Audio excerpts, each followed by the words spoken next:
Oke, jadi mari kita coba bahas lagi mengenai serialnya dari Classroom of the Elite. Dan kali ini tuh sendiri cerita bakalan masuk ke dalam bagian short story-nya. Spoiler ya tentu aja, video kali ini tuh sendiri bakalan jadi video spoiler. Jadi jika kalian itu tidak keberatan, yuk mari kita coba lanjutkan. So jadi video kali ini POV bakalan berasal dari Ichinose Honami dulu nih, dengan judul Aku Terlalu Mencintaimu. Ya, dari apa yang dikatakan Hoshinomiya Sensei, aku sudah bisa menebak bahwa ujian khusus kali ini akan berhubungan dengan sejauh mana kami bisa menaati aturan-aturan yang telah berlaku sejak pertama kali kami masuk ke sekolah ini. Dan nasihat dari Ayano Koji membuatku semakin yakin akan hal tersebut. Ya, sejak hari pertama aliansi kami dibentuk, kedua kelas kami juga dengan sengaja menjaga jarak satu sama lain. Jika Ryuen mencoba memanfaatkan teman sekelasnya untuk menimbulkan kekacauan di antara kami, maka terlihat sering bersama hanya akan memancing kecurigaan terhadap kedua kelas sekaligus. Ya, entah karena kewaspadaan itu berhasil atau karena Ryuen mengubah taktiknya, aku sama sekali tidak tahu. Namun yang pasti, kami berhasil menjalani kehidupan sekolah yang tenang selama seminggu tanpa adanya kejadian yang berarti. Tapi meskipun begitu, bagiku minggu itu terasa sangat panjang, bahkan terlalu panjang waktunya di mana aku tidak bisa bertemu dengan Ayano Koji. Meskipun kami tetap berhubungan lewat pesan dari ponsel, tapi tidak bisa menatap wajah secara langsung, tidak bisa merasakan kehadiran dan napasnya yang ada di dekatku. Hatiku semakin menjerit menolak atas jarak tersebut. Dan karena itulah, ketika ujian khusus berakhir hari ini, aku langsung mengundangnya ke gym. Tak peduli bagaimana hasil ujiannya nanti, aku hanya ingin bisa menghabiskan waktu bersamanya. Namun saat dalam perjalanan pulang, dengan hati yang sangat hangat setelah akhirnya bisa bersama lagi, Ayano Koji menyebutkan keinginannya untuk mengundang beberapa anggota baru datang ke dalam gym. Aku tahu maksudnya, dan aku tidak menganggapnya sebagai hal buruk. Jika itu berarti ada lebih banyak kesempatan untuk berinteraksi dengan Kenzaki dan yang lainnya juga, maka tentu saja kami akan menjadi lebih kuat.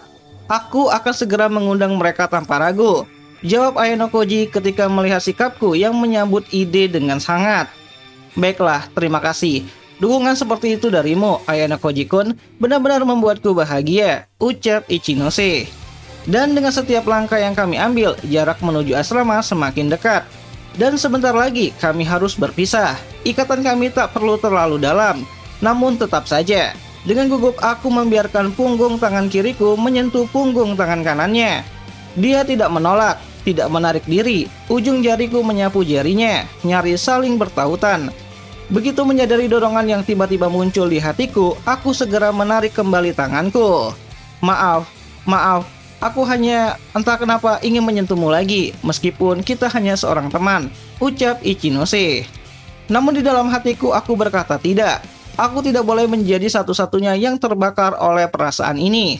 Sampai di hari di mana Ayano Koji juga akan mengulurkan tangannya kepadaku, aku harus tetap berada di sisinya, sebagai seorang yang setara. Tapi aku tidak pernah tahu bahwa mencintai seseorang terlalu dalam bisa terasa sesakit ini. Pikiran itu memenuhi hatiku saat aku menatap dalam-dalam ke mata Ayano Koji, pikir Ichinose. Nah, pada bagian selanjutnya kita bakalan masuk ke dalam short story dari karakter Morishita dengan judul Airgun. Maksudku itu, ucap Yamamura. Ya, tepat di hadapanku berdiri Biki Yamamura, merengek dan bergumam, berisak pelan sambil gelisah, seolah berjuang keras hanya untuk berbicara. Yang lebih menggangguku bagaimanapun juga adalah Ayano Koji Kiyotaka, yang hanya berdiri di sana dengan tenang. Menatapnya lembut seperti seorang ayah bijak yang sabar menunggu anaknya untuk tumbuh dewasa. Jadi, yang ingin aku katakan itu, ucap Yamamura lagi. Di dunia ini, waktu adalah uang, pikir Morishita. Dan karena aku sudah berencana menghabiskan sore ini di luar untuk mengamati orang-orang, aku ingin urusan ini segera selesai, pikir Morishita. Lagi pula, menjadi orang tua bukan hanya tentang mengawasi dari jauh tahu. Sebagai seseorang yang pernah berhasil membesarkan udang tapal kuda, aku paham betul soal itu. Dan dengan langkah ringan, aku berpindah ke posisi ke sampingnya Yamamura. Tanpa ia sadari sedikit pun, seluruh pandangannya tertuju pada Ayano Koji Kiyotaka. seolah dunia di sekelilingnya menjadi lenyap. Aduh, seseorang yang biasanya membanggakan kemampuan pengintaiannya bisa dikelabui semudah ini. Sungguh memalukan, pikir Morishita. Untuk gadis ceroboh seperti ini, aku akan memberinya sedikit pelajaran khusus.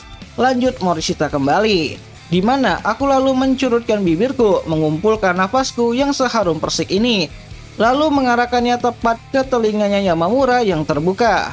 Wush, dia menjerit dengan suara yang tak pernah aku dengar sebelumnya.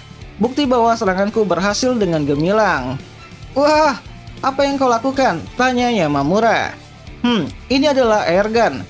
Semua orang pasti kaget kalau kena serangan ini secara tiba-tiba, ucap Morishita. Kau cuma memelintir kata airgun jadi airgun. Tapi bukankah itu tetap saja hal yang sama, ucap Ayano Koji. Memang, kekuatan dari airgun terletak pada unsur udara. Dan untuk bisa menebak rahasia teknikku hanya dalam sekejap, sungguh mengesankan. Kalau dipikir-pikir kau benar juga. Baiklah, aku beri kau sedikit pujian untukmu, Ayano Koji Kiyotaka, ucap Morishita. Namun teknik rahasia ini bukan hanya untuk pamer. Tujuanku sebenarnya adalah untuk mendorong Yamamura Miki yang membeku karena gugup. Lalu sebagai sentuhan terakhir, aku lalu mencubit pipinya dengan pelan. Apa yang kau lakukan? Ucap Yamamura kembali. Nah, Yamamura Miki, kau terasa sedikit lebih rileks kan sekarang ini? Tanya Morishita. Ya, dengan membuatnya berhenti sejenak dan tersadarkan, sekarang seharusnya dia bisa melangkah maju satu langkah lagi. Dan begitu pula hari ini, aku berhasil kembali menolong orang yang ada di sekitarku. Sungguh, betapa luar biasanya diriku ini. Terkadang, kecerdasanku sendiri sungguh menakutkan, pikir Morishita. Nah, masuk kepada short story berikutnya. Dan kini POV berasal dari karakter Tina Hiyori dengan judul Hati yang Bergejolak. Saat aku kembali ke kamar asrama, aku perlahan menurunkan tubuh ke atas tempat tidur, seolah sedang membiarkan diriku beristirahat dengan hati-hati. Di tanganku, ku genggam satu bunga popi. Hanya dengan menatapnya saja, ada kehangatan lembut yang mengalir dan memenuhi dadaku. Semua itu terasa tenang dan halus. Namun bersama dengan itu, bayangan Ayano Koji di perpustakaan terlintas jelas dalam pikiranku. Padahal aku baru saja bertekad untuk meyakinkan diri bahwa aku tidak menyukainya lagi. Tapi di saat yang sama, dia justru berkata bahwa dia ingin menemuiku lagi besok. Dan dengan hanya kata-kata itu saja, tekadku untuk memutuskan perasaan ini telah hancur. Tercerai seperti debu yang tersapu oleh angin. Untuk bisa merasakan kebahagiaan ini, bisik Hiyori secara pelan, rasanya hampir menakutkan. Hari ini hatiku sempat begitu kacau. Namun entah bagaimana, hari ini justru berubah menjadi sesuatu yang indah. Bahkan aku sendiri terkejut dengan betapa dalamnya perasaan yang ternyata selama ini aku pendam. Aku sudah tahu jawabannya. Aku telah jatuh cinta kepada Ayano Koji. Bukan sekedar kagum, bukan sekedar rasa hormat, tapi sebagai seorang pria, sebagai seseorang yang kucintai. Di mana aku memutar bunga popi itu di antara jari-jariku, lalu menarik napas dengan lembut. Tidak apa-apa kan? Kalau aku terus mencintainya seperti ini, ucap Hiyori dengan pelan. Ya, aku bertanya kepada bunga popi yang ada di tanganku, meskipun tentu saja dia tidak akan pernah menjawabnya. Ayano Koji-kun sudah berpisah dengan Karuizawa. Secara logika, tidak ada yang salah jika aku menyimpan perasaan ini. Namun, aku tidak punya keberanian untuk mengungkapkannya. Dan lebih dari itu, kelas kami masih berseberangan. Kami sedang bersaing untuk maju ke kelas A, dan dalam perjalanan itu, perasaan seperti ini mungkin hanya akan membawa arah yang buruk. Bisakah aku terus mencintainya sambil berjuang melawan kelasnya sendiri? Kata itu terucap lagi begitu saja, namun segera menghilang, larut dalam keheningan kamarku. Aku menggelengkan kepala dengan pelan. Aku tidak boleh serakah. Aku harus puas hanya dengan menjadi teman berharga baginya. Dan akan salah jika aku menginginkan lebih dari itu. Lagi pula, tidak ada jaminan bahwa Ayano Koji melihatku dengan cara yang sama. Seperti sekarang saja, itu sudah cukup. Tidak terlalu dekat, tapi juga tidak terlalu jauh. Mungkin akan lebih baik jika cinta pertamaku berakhir dengan cara yang seperti ini. Tenang, samar, dan juga indah dalam diam. Pasti, itu jawabannya kan? Ucap Hiyori dengan lembut kepada bunga popi yang ada di tangannya. Ya, aku mengajukan pertanyaan itu sekali lagi. Nah, meskipun aku tahu takkan pernah ada jawaban yang akan datang. So, dari Hiyori kita bakalan masuk ke dalam short story dari karakter Shiraishi Asuka dengan judul Suara yang Tersembunyi dalam Diri.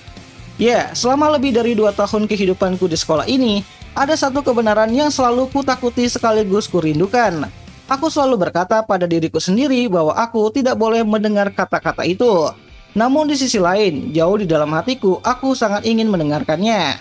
Mungkin ini hanya perasaanku saja, tapi apakah mungkin sebelum aku pindah kelas, kau sudah memperhatikanku sampai batas tertentu, Shiraishi? Tanya Ayano Koji. Ya, nada suaranya yang tenang ditambah tatapan matanya yang menusuk menembus jauh ke dalam hatiku.